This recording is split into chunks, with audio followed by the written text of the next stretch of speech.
This project was a lot of fun, actually. It allowed me to mix some 3D printing with the core with leather accents on the outside, as well as some 3D prints for stamps. I did get some of my inspiration from Mascon leather, which I'll uh, link down in the comments below. But I'm kind of getting into the whole EDC everyday carry thing these days, and I needed a new wallet, so why not make my own? So here's essentially the first prototype, and I call it the Dalton. Sorry, you're gonna have to wait to see the other side till the end.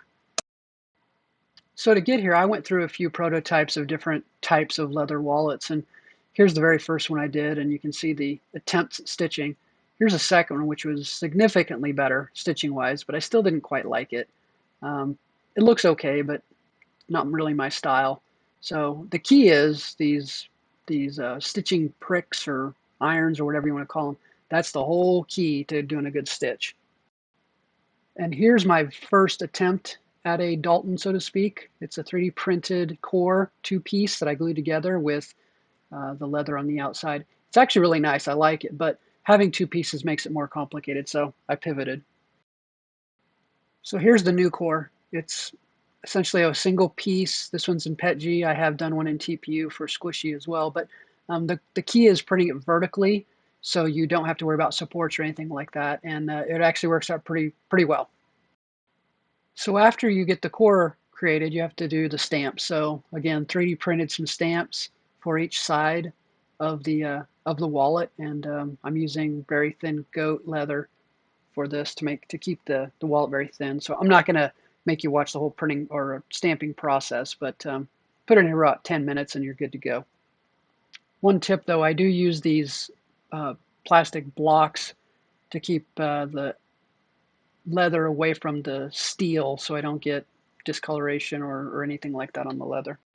I did another video on stamping. The key is to get a decent press. I got this from Harbor Freight. Harbor Freight's your best friend when it comes to this kind of stuff. And here's the process of the stamp coming out of the press. I do tend to get the leather wet typically before I do a stamp. It does seem to take better. And I leave it in there about 10 minutes or so. You usually get a pretty decent, deep embossed. So I think it's good for this project. And now it's time to assemble everything. And I do use this E6000 industrial strength adhesive for this because as you're putting that wallet in and out of your pocket, you want to make sure that the leather doesn't peel up on the corners, especially since these are pretty hard edges, 90-degree edges versus a rounded edge. I do use a glove to smush it around, get it all over the edges. I don't really know how toxic this stuff is, but why take a chance? And really, it stinks pretty bad while it's curing. So take all precautions you think you need to. But it's kind of a mess, but it seems to work out pretty well. We'll speed this part of the process up a little bit.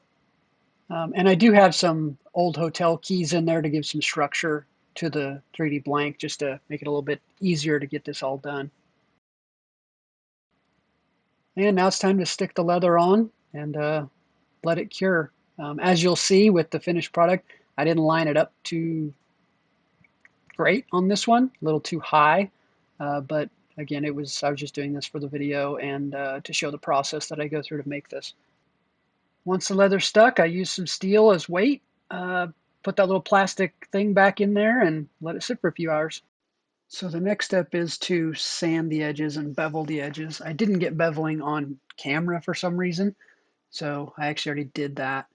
Now I'm just gently sanding the edges to get them as smooth as possible, getting ready for the next step. And that next step is to burnish the edges.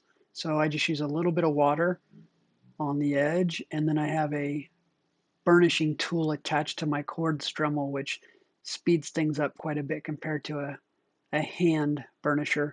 So it's pretty simple. I do not use the grooved part because then I'd make a mistake and hit the top of the leather and leave a little groove in there and have an imperfection. So I just use the smooth edge of the tip and just quickly go around the entire piece.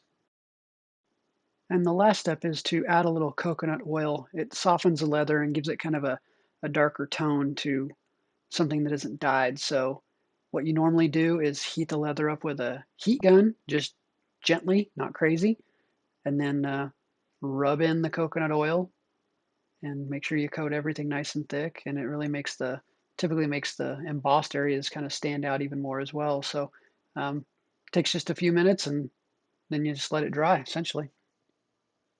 And here's the finished piece, and now you understand why I called it the Dalton. A little bit of Patrick Swayze on the other side just for fun, and of course, you know, as Patrick always says. Be nice. Oh, and don't forget, if you did enjoy this video, please like and subscribe. I'd really appreciate it. Thank you.